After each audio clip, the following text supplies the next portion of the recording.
Islam pernah memimpin dunia ini sepanjang 1353 tahun, dan itu diakui oleh pakar-pakar sejarah dunia, baik muslim maupun non-muslim.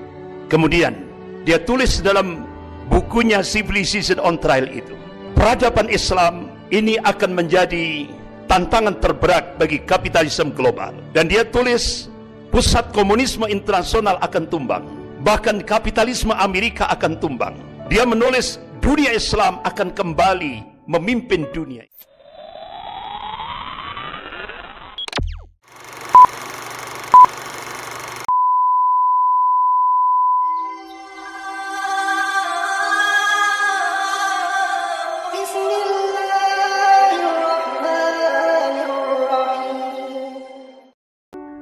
Allah subhanahu wa ta'ala memberikan tanbih kepada kita hamba-hambanya yang amanu wa taqwa. Sebagaimana firman Allah dalam surah As-Saff ayat 9. Allah berfirman, A'udzubillahi minasyaitonir rajim. Huwallazi arsala rasulahu bil huda wa dinil haqq liyudhhirahu 'alad dini kullih walau karihal musyrikun. Dialah Allah yang mengutus rasulnya dengan membawa al-huda, yaitu Al-Qur'anul Karim, wa dinil haqq, dan agama Allah yang hak, yaitu ad-dinul Islam, liyudhhirahu 'alad dini kullih, agar Allah menangkan di atas semua agama-agama ini, walau karihal musyrikun, walaupun orang musyrik benci, walau karihal kafirun, walaupun orang kafir benci, tetap Islam akan dimenangkan oleh Allah subhanahu wa ta'ala.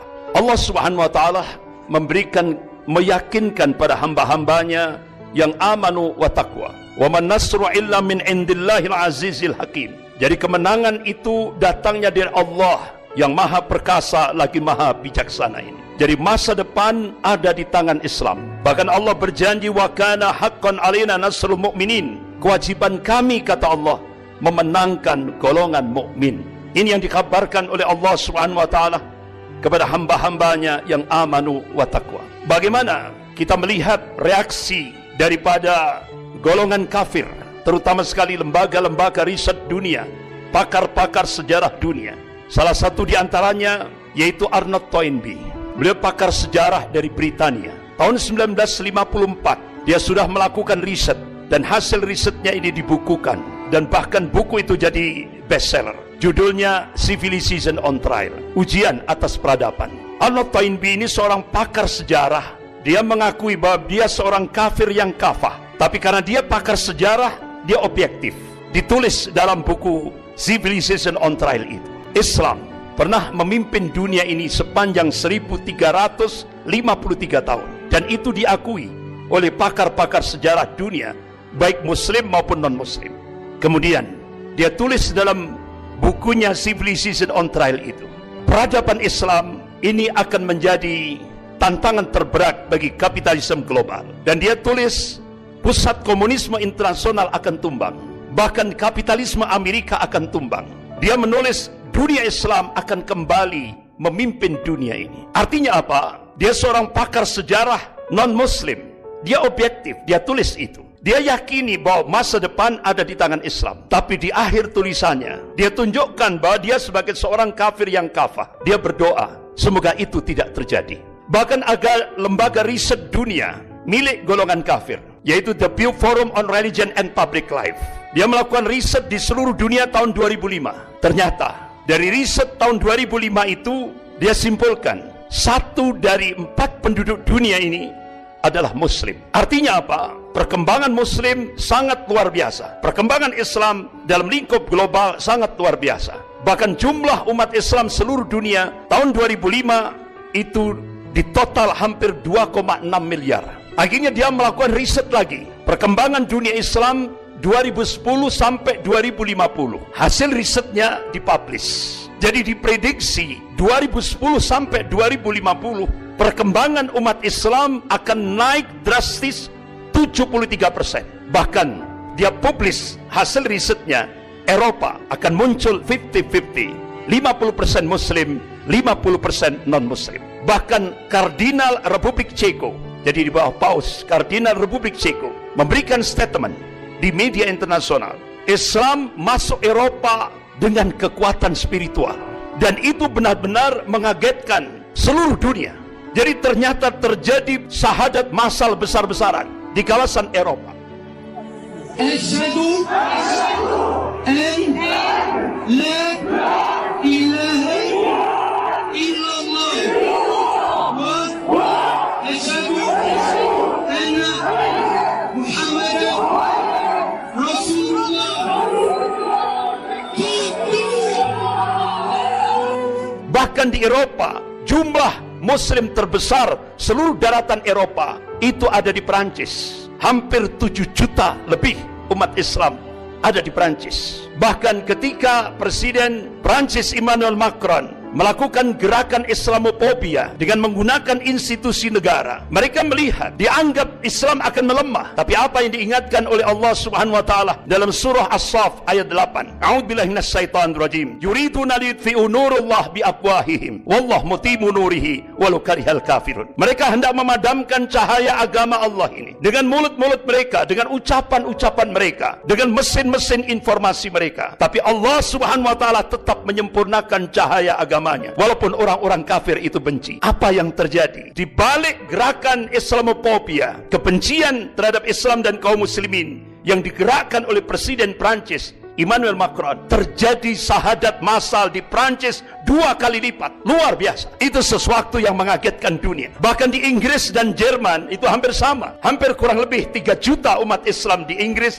dan kurang lebih 3 juta umat Islam di Jerman. Bahkan hampir 20 gereja di Inggris dijual. Dan salah satu di antaranya ada satu gereja katedral di pusat kota London. Itu dibeli oleh salah seorang tokoh muslim yang dulunya dia musisi pop dunia, Kid Steven. Alhamdulillah, Allah berikan hidayah, berubah namanya menjadi Yusuf Islam. Jadi gereja katedral yang terbesar di pusat kota London itu dibeli oleh Yusuf Islam dan dirubah jadi Islamic Center, dan sekarang benar-benar menjadi pionir di Inggris, di kota London. Bahkan di Inggris juga banyak wali kota muslim. Luar biasa. Jadi perkembangan Islam luar biasa. Bahkan di Argentina yang kita belum pernah tahu, di sana ada perkembangan Islam luar biasa. Ada 750.000 kaum muslimin. Bahkan di pusat Katolik dunia, di Italia, di Vatikan, Roma, beberapa waktu yang lalu sudah diresmikan masjid terbesar untuk menampung hampir 1 juta kaum muslimin, yaitu di Roma, Vatikan. Luar biasa. Jadi perkembangan kaum muslimin, benar-benar apa yang dilakukan riset oleh The Pew Forum on Religion and Public Life, ini sebuah realitas, sebuah fakta. Jadi diprediksi 2010 sampai 2050 peningkatan jumlah kaum muslimin diprediksi 73%. Bahkan lembaga riset dunia The Pew Forum on Religion and Public Life memprediksi 2070 Islam akan menjadi agama terbesar di seluruh dunia. Padahal ini lembaga riset milik orang kafir, milik golongan kafir. Tapi dia meyakini masa depan ada di tangan Islam. Bahkan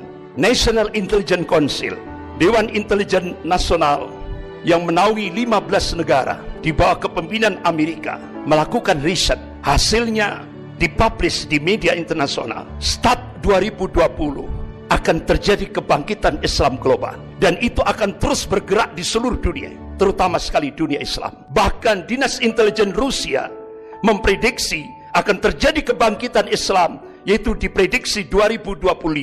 Rasulullah SAW mengabarkan kepada umatnya, kalau Rasulullah SAW, Innallaha yab'atsu li hadhil ummah ala ra'si kulli mi'atin sanatin may yujaddidu laha dinaha. Rawahu Abu Dawud. Rasulullah mengabarkan, sesungguhnya Allah akan memunculkan, akan membangkitkan di tengah-tengah umat ini dalam setiap penghujung 100 tahun, yaitu seorang al-mujaddid, pembaharu di dalam agama ini. Imam Ahmad rahimahullah, beliau mencoba untuk mencari hadis-hadis sahih dalam kutubus sittah. Masya Allah, dengan matan hadis yang sama beliau cari dalam kutubus sittah. Alhamdulillah, beliau temukan hadis-hadis yang sahih itu. Beliau pelajari, beliau teliti, beliau kaji secara dalam. Akhirnya beliau mengambil satu khulasah, kesimpulan. Mujaddid yang pertama, yaitu Khalifah Umar bin Abdul Aziz rahimahullah, yaitu cucunya Khalifah Umar bin Khattab radhiyallahu anhu. 100 tahun lagi, mujaddid yang kedua, gurunya Imam Ahmad, yaitu Imam Syafi'i rahimahullah. Kemudian 100 tahun lagi, jawabannya wallahu a'lam, hanya Allah yang tahu. Beberapa ulama-ulama dunia, salah satu di antaranya yaitu wakil sekjen Rabithah Ulama Palestina di Bilad Syam, beliau adalah Syekh Dr. Abu Bakar Al-Awabidah. Selama di penjara Israel, beliau mencoba melakukan riset dengan pijakan Al-Quran dan As-Sunnah, dan kitab-kitab yang ditulis oleh ulama-ulama Ahlus Sunnah. Akhirnya beliau mengambil satu kesimpulan. Insya Allah, kalau beberapa ulama-ulama Ahlus Sunnah melakukan hitungan matematis, dan itu hijriyah, tapi dicoba dimasehikan, insya Allah akan terjadi Sofatul Islamiyah itu 2024, berarti kurang 3 tahun lagi. Tapi semuanya wallahu a'lam, hanya Allah yang tahu. Dari hasil kajian ulama Syekh Dr. Abu Bakar Al-Awawidah ini, akhirnya apa yang terjadi? Ketahuan oleh tentara Israel, oleh polisi Israel, sehingga di penjara Israel Syekh Dr. Abu Bakar Al-Awawidah kedua matanya disinar sampai buta, fisiknya disiksa dengan cara-cara yang sangat biadab, sampai akhirnya beliau selesai masa tahanannya. Qadarullah, begitu selesai masa tahanannya, beliau bercita-cita ingin menyampaikan hasil risetnya kepada umat Islam di Indonesia ini. Qadarullah, akhirnya Allah mudahkan perjalanan beliau dari Palestina menuju Indonesia. Tepat bulan Juli 2015, beliau diterima di Masjid Jogogarian, Yogyakarta. Beliau sampaikan hasil risetnya. Insya Allah, berdasarkan nas-nas syar'i, Allah Subhanahu wa Ta'ala akan memunculkan pemantik awal kebangkitan Islam global dari arah timur. Kata beliau, insya Allah dari Indonesia. Akhirnya sampai beliau meneteskan air mata dengan suara yang terbata-bata. Wahai umat Islam Indonesia, genapi syarat-syaratnya supaya kalian layak dipilih oleh Allah menjadi pemantik awal kebangkitan Islam global, yang puncaknya, puncak kemenangan Islam di akhir zaman, sebagaimana yang ditakdirkan oleh Allah Subhanahu wa Ta'ala. Rasulullah mengabarkan, qala Rasulullah sallallahu alaihi wasallam bi Baitul Maqdis wa akna fi Baitul Maqdis. Ini hadis sahih rawahu Ahmad. Jadi pusat kemenangan Islam di akhir zaman Allah takdirkan di Baitul Maqdis dan di sekitar Baitul Maqdis, Palestina, bukan di Mekah, bukan di Madinah. Inilah yang dikabarkan oleh Rasulullah sallallahu alaihi wasallam, dan satu hadis sahih rawahu Ahmad. Tapi pemantik awal itu diharapkan akan muncul dari arah timur, yaitu Indonesia. Bahkan terjadi istimewa ulama seluruh dunia. Semua berdoa, mudah-mudahan Allah jadikan Indonesia menjadi pemantik awal kebangkitan Islam global. Dan itu diprediksi 2024.